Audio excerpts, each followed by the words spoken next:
Yep, here's the room, and it's empty and waiting for us as promised. Navia is such a good person. Now that the serial disappearances case has been solved, no one's going to come after us for anything. Even without Silver standing guard, we can just completely relax. Why don't we stay and rest up here for a while? Even machines of Fontaine need to stop and recharge now and then. Oh, come on! This place isn't that bad. Besides, how often do we get to stay in an actual base? Oh, fine. Remember that detective story Paimon read before?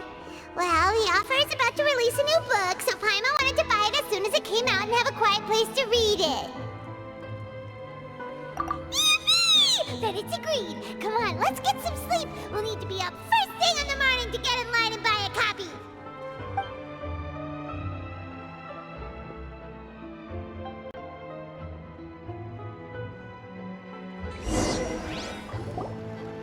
Paimon didn't expect that style at all. Even though it's a detective novel, it's also like a social documentary.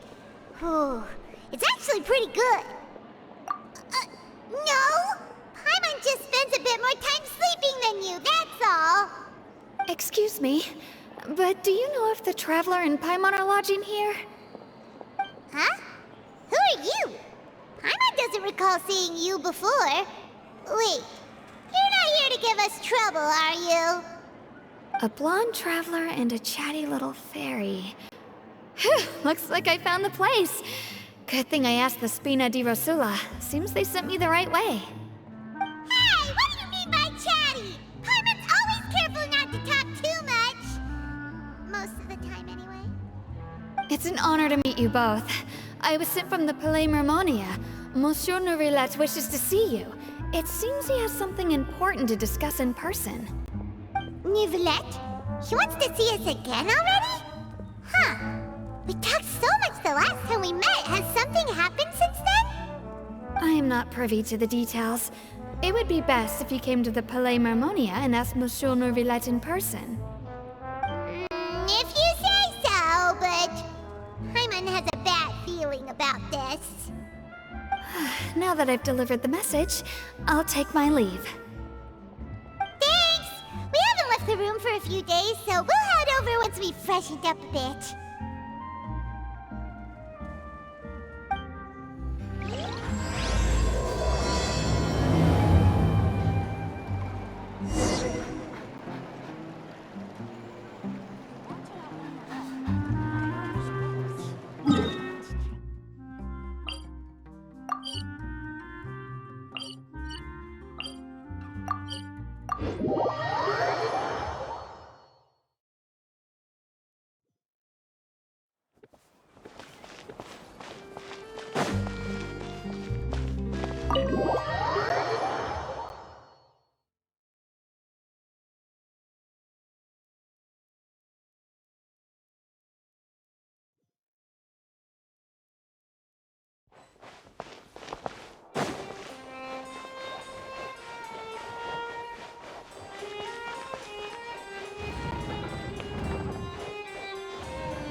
Huh? Why were you just standing there? You daydreaming or thinking something over? Yes, I did send someone to fetch you. But as for what I'd like to discuss next, well, I still have some reservations. Given that we've already made the trip here, you should just tell us. Bet you need us to help you with something, right? I do indeed have something I'd like to ask you to do. However, you should wait until after I tell you the details, then decide for yourselves whether you'd like to help or not. The situation is this. It has come to my attention that the Snezhnayan harbinger known as the Knave wants a diplomatic meeting with you, correct? I heard that she was originally from Fontaine, but for her to suddenly arrive here and abruptly request such a meeting like this, I sincerely advise you to refuse her invitation outright.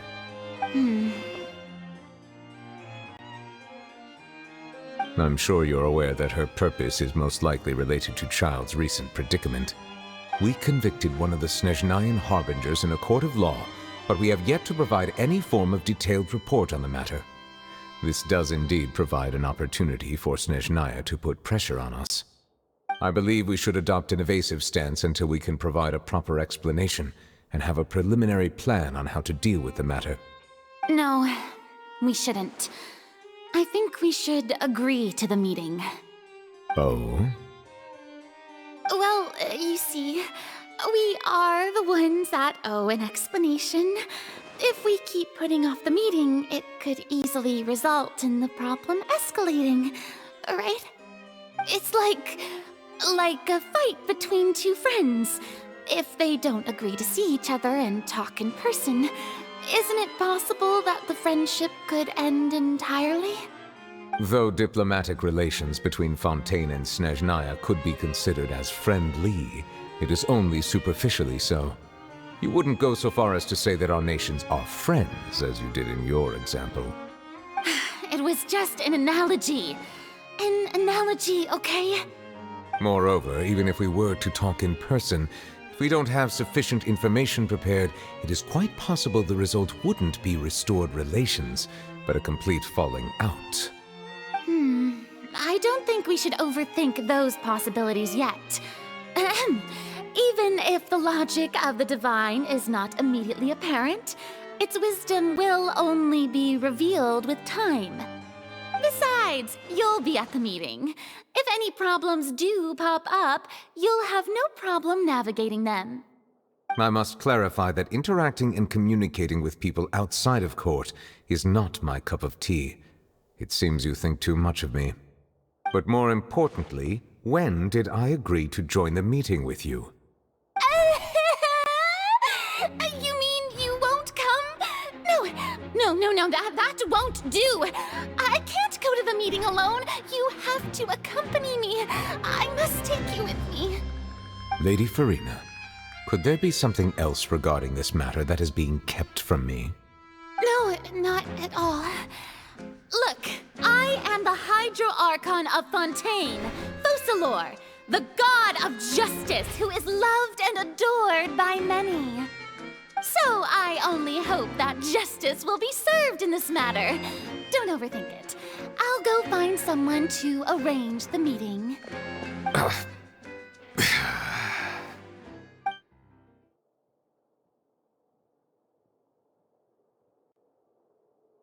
Though it could officially be considered a diplomatic conference, I prefer to see our meeting today as an ordinary tea party. I assume you see it the same way, Miss Farina?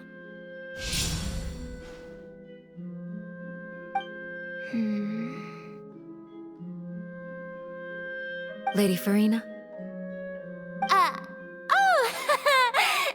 Yes, that's right. Just like you said, a tea party. I should thank you for providing the pastries. They look delectable. To make this tea party even more lively, I've invited someone else to join us today. It's a pleasure to meet you, Monsieur Neuvillette. I was born in Fontaine, so naturally, there's no need to introduce the nation's revered Eudex to me. Hello. The pleasure is also mine. First, I would like to thank the two of you. I'm often away on business outside of Fontaine, and I'm told that the children of the House of the Hearth have been well taken care of by you.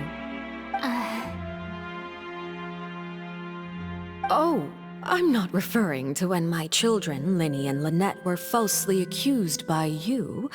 Please don't misunderstand. The children of the House of the Hearth are often misunderstood, perhaps due to the reputation of the Fatui. There's no getting around that. All I meant to say is that Fontaine has been stable in recent years. The people are well off and the children lead happy, fulfilled lives. That is something truly worth cherishing, and no one wishes to disrupt such peace. Now then, you have come regarding the matter of child, correct? Well, yes. It appears the ever-busy Iudex Neuvillette doesn't wish to waste time with diplomatic pleasantries, and hopes that we can get straight to the point of our talk. Yes, as you surmised, understanding child's situation is indeed one of the goals of this trip. As we are both diplomats from Snezhnaya, as well as Fatui harbingers, Child and I have always been colleagues. Were anything to happen in Fontaine, each of us would serve as the other's attorney to resolve the issue. So now, in my capacity as his attorney, I request that Child be turned over to Snezhnaya. We have a responsibility to cooperate with Fontaine and resolve what has happened to him together. The rules governing attorneys only apply before a trial has concluded.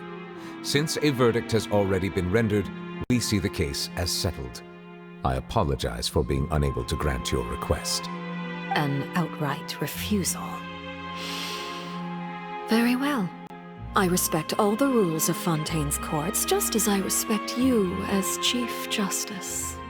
Okay, why don't we back up a step? You don't need to transfer Child to us. I only request to enter the fortress of Meripede to see Child and confirm his condition. It's not like you couldn't even manage to fulfill a simple request like that. Right, Miss Farina? About that. The fortress of Meripede has always been completely autonomous. Even we have no authority to interfere there, and diplomatic issues do not suffice as an excuse. However, if you absolutely must confirm the situation of the Harbinger, I have a proposal.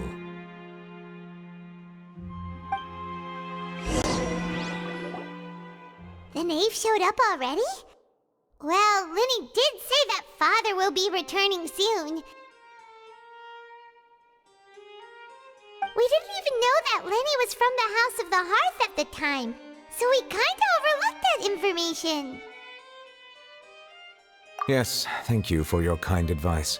I'm well aware of the situation. I also noticed that Lady Farina acts a little odd and unnatural whenever I bring up matters related to the Knave. Could the Knave be threatening Lady Farina or something? If that were the case, then why wouldn't Lady Farina inform me? And what means could the Knave possibly have to twist the arm of an Archon? So maybe that's not very likely. Even though Farina can act a little weird at times, she's still an Archon.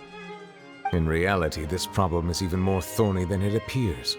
According to reports from the Fortress of Meripede, Child recently disappeared under mysterious circumstances. The details are still unclear.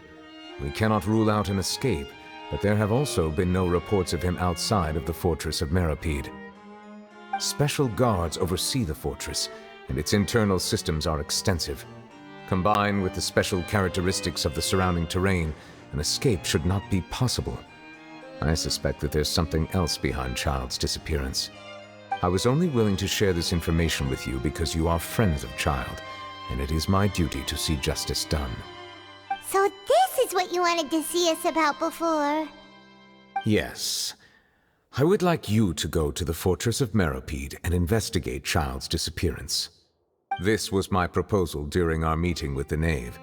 Rather than allowing her to intervene, I offered to send someone to find out about Child's situation and report back to her in detail. The Knave did not seem satisfied by my proposal, but she still agreed to go along with it for the time being. Her words were, "We will talk more once we have that report." So that means we bought ourselves some time.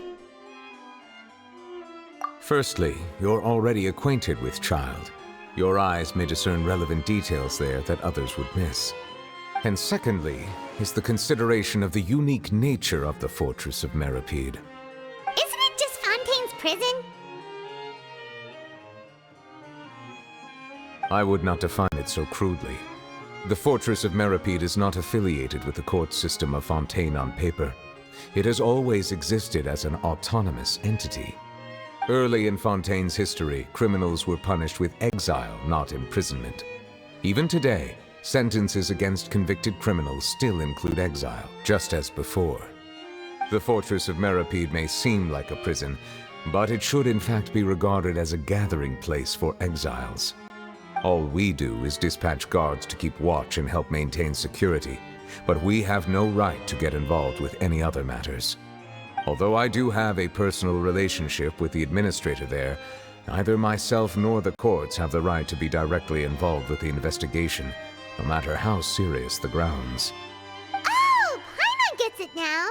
That's why you need us to conduct our own investigation as a third party, right? Correct. I will arrange false charges against you so that you may secretly investigate inside the fortress during your detention. This will save us a lot of unnecessary trouble. So, are you two willing to accept my proposal? Yeah, no matter how you look at it, it seems we're the best choice. Alright, we hereby accept this difficult task.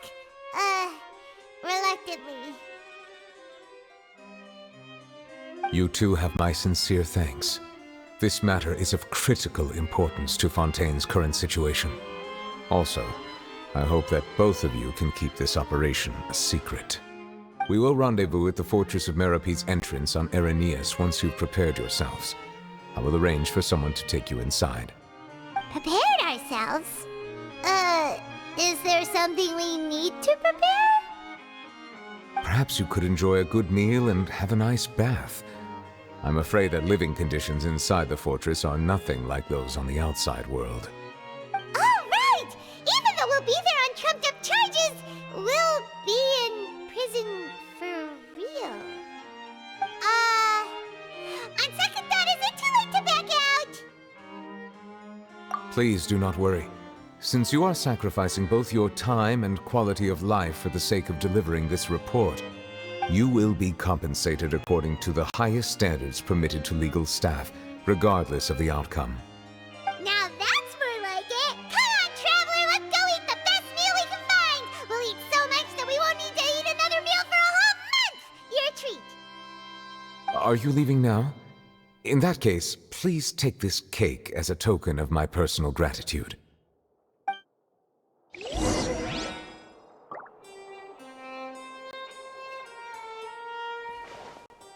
Oh, no need to thank me for it. Just be sure to enjoy it.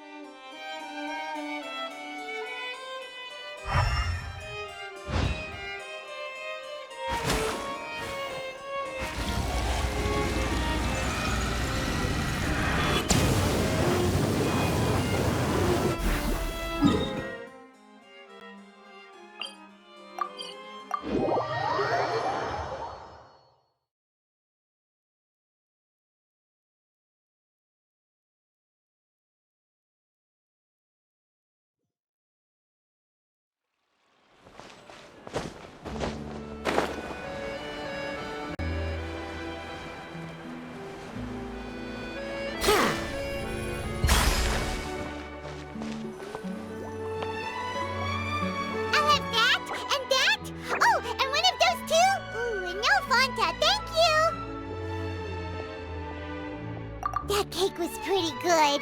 But as soon as Paimon remembered that we were about to go to prison, Paimon's stomach suddenly became completely empty.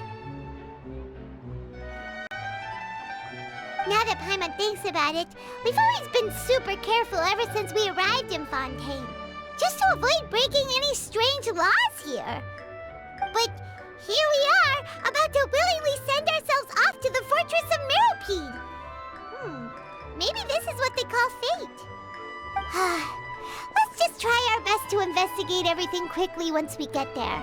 Paimon doesn't want to stay in prison too long.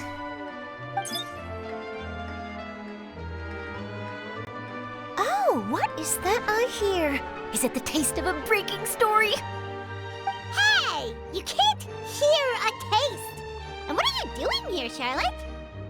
Oh, don't remind me. I invited an eyewitness to a case to eat here, and I was planning to get some great material out of him.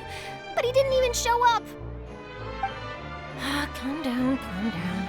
This is nothing new. As a journalist, you should be used to this by now. As long as you can score some juicy tidbits from the Traveler, you might still be able to recover the cost of the meal. You know we can still hear you, Charlotte. Never mind. It's nothing. I just heard you mention the Fortress of Meripede. You didn't commit a crime, did you? Please tell me all about it. No way! We would never! We're just going there to...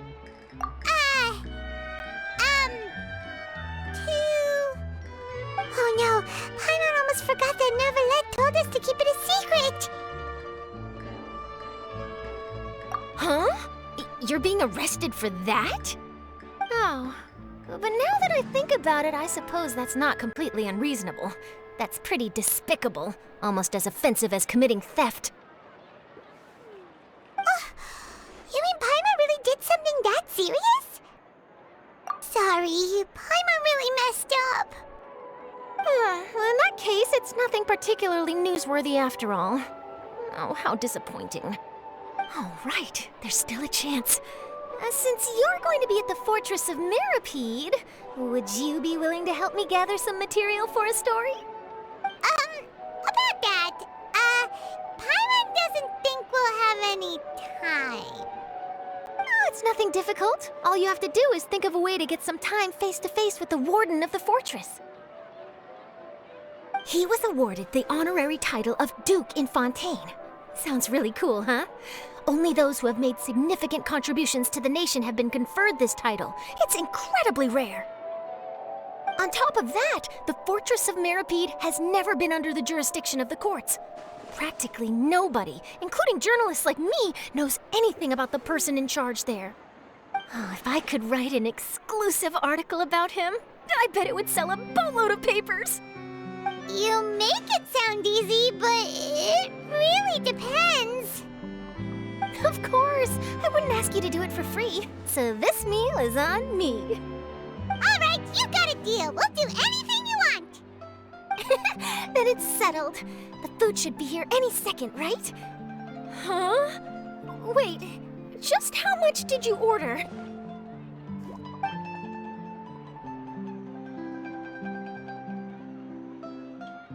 Oh, Paimon's so full. Well, guess we have nothing to regret now, so let's get going. Wait. Paimon just said something really ominous, didn't she?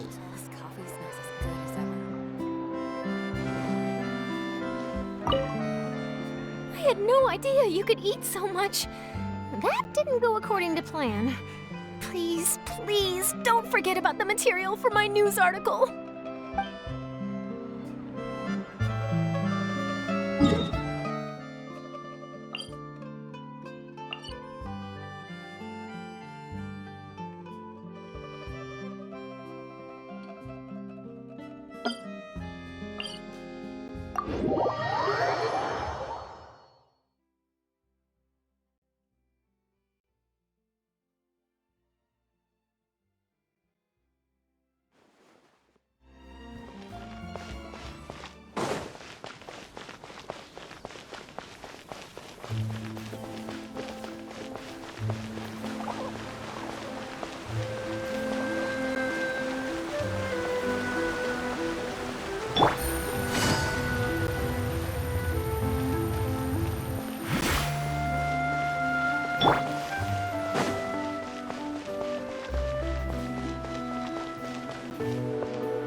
You have come, just as promised. Yes, this is the one and only entrance to the Fortress of Meripede from Araneus. Careful. You may want to step back a bit. Ooh! So you have to go down from here? Is the prison underwater? Utilizing both the barrier of the water as well as the fear humans have of the depths, the fortress of Meripede is naturally the perfect place to confine and guard criminals. But do not worry, it is not nearly as frightening inside as you may think. You will see for yourselves once you are down there. Paimon hopes you're right. Don't know about you, but just thinking about being at the bottom of the sea like that gives Paimon the heebie-jeebies. Oh, and there's one more thing. I mentioned that I have had personal dealings with the administrator of the fortress, Writhsley. He's a very shrewd fellow. Yeah, we heard about him too. He's that Duke, right? Correct. He is the highest-ranking manager of the underwater prison. Even though you are going there to investigate at my behest, it would behoove you to avoid any confrontation with him or any of his subordinates. The Duke rarely ever leaves the fortress of Meripede, but that does not mean he is not privy to all that is happening inside and outside the fortress. He is quiet, but not unaware, so please bear that in mind. All right, it's about all the time that we have to talk privately. I'm counting on you two. Don't worry, we won't let you down. Good. Madeline! I'm here, Monsieur Nervalet. These two are the newest convicts, I presume? Don't worry, they won't escape on my watch. Like we would try. Please follow me, you two. I'll process your paperwork for entering the Fortress of Meripede.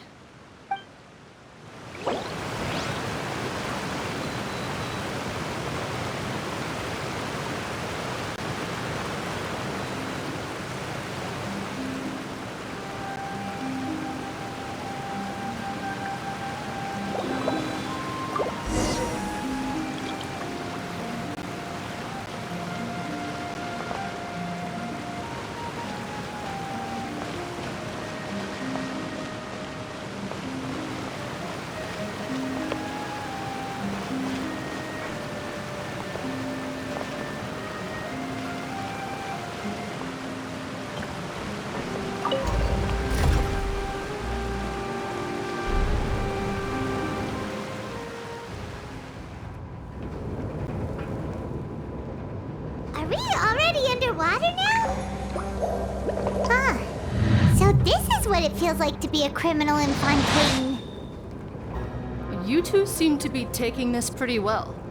It's rare to see convicts in such a good mood.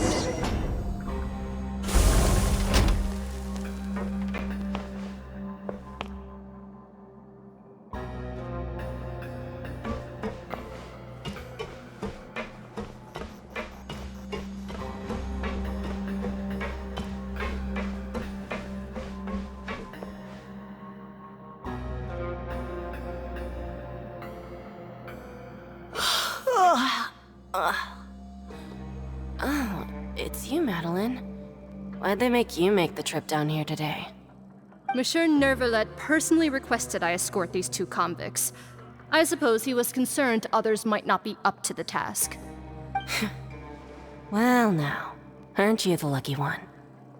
Must be nice to be on good terms with the big shots like the Chief Justice. The only people I get to see every day are the new inmates.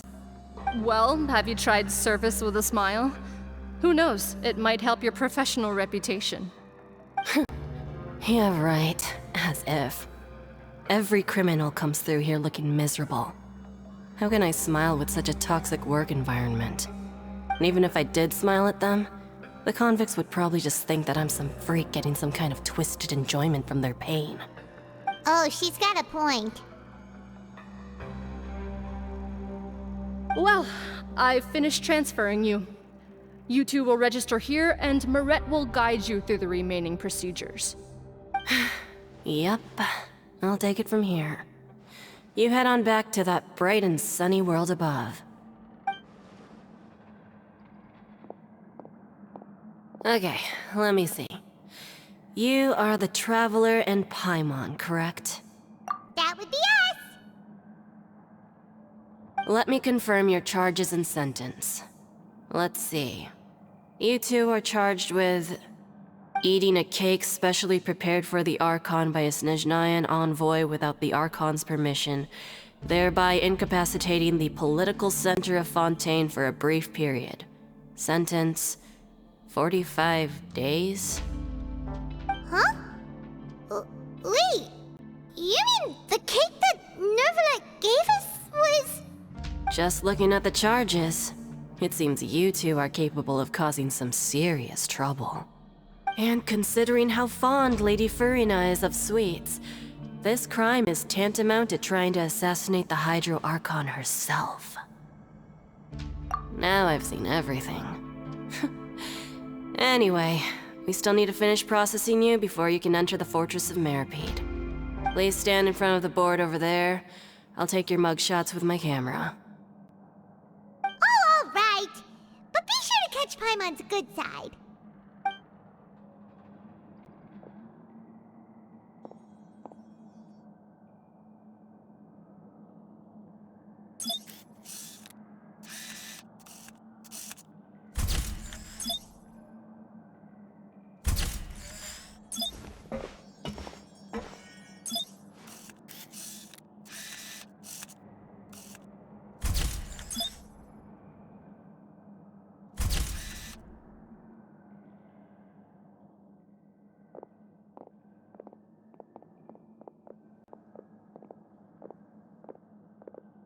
And we're done. Thank you for your cooperation. Next, someone will be along to guide you inside the fortress. Please be sure to cherish this opportunity for rebirth.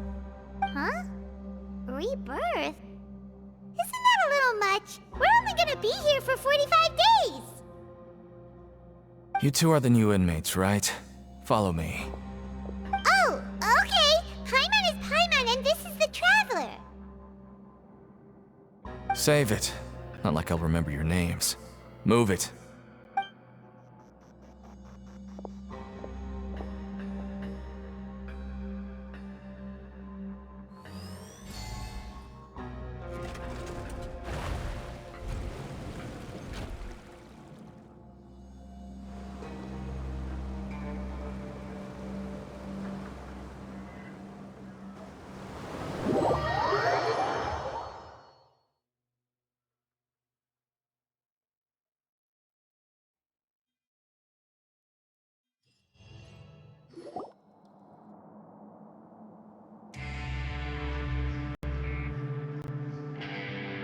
So, are you one of the guards here?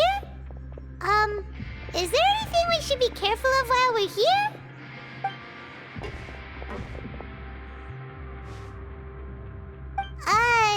Did Paimon already ask something she wasn't supposed to? Why should I tell you anything? What's in it for me?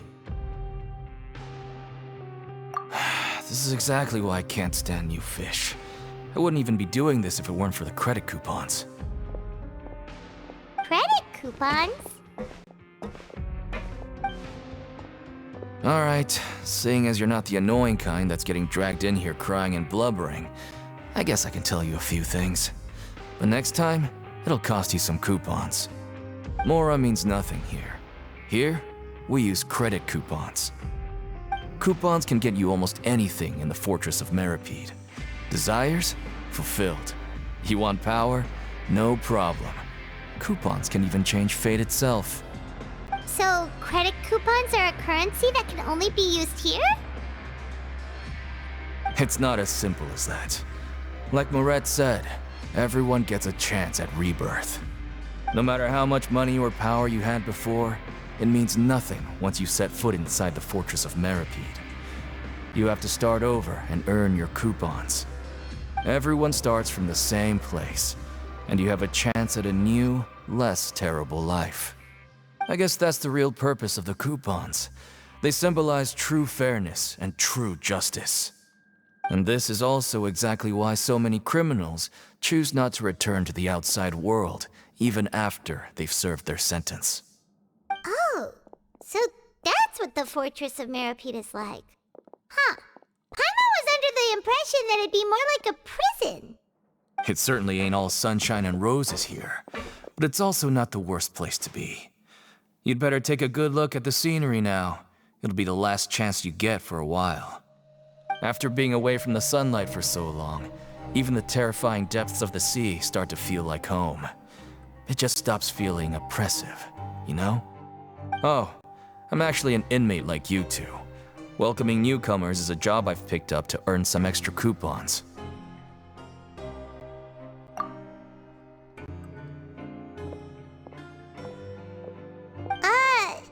Why aren't you answering us again? I've told you enough for free. Any more info is gonna cost you. So all you care about is Mora! Wait, no. Coupons? Almost there. It's down through here. Your turn to give it a try.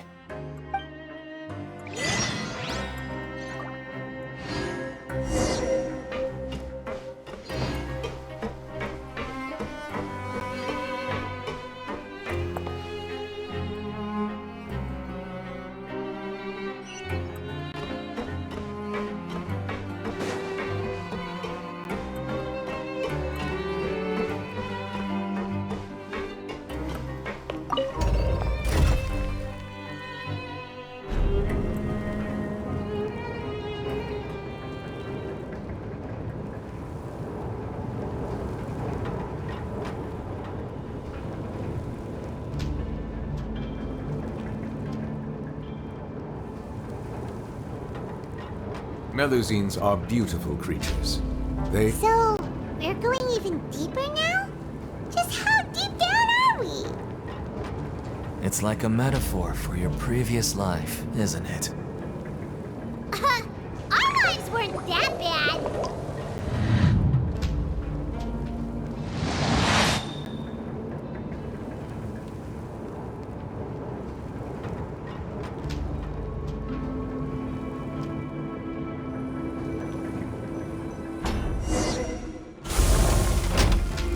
I see the value in my own work, but I also see the meaning in all the endeavors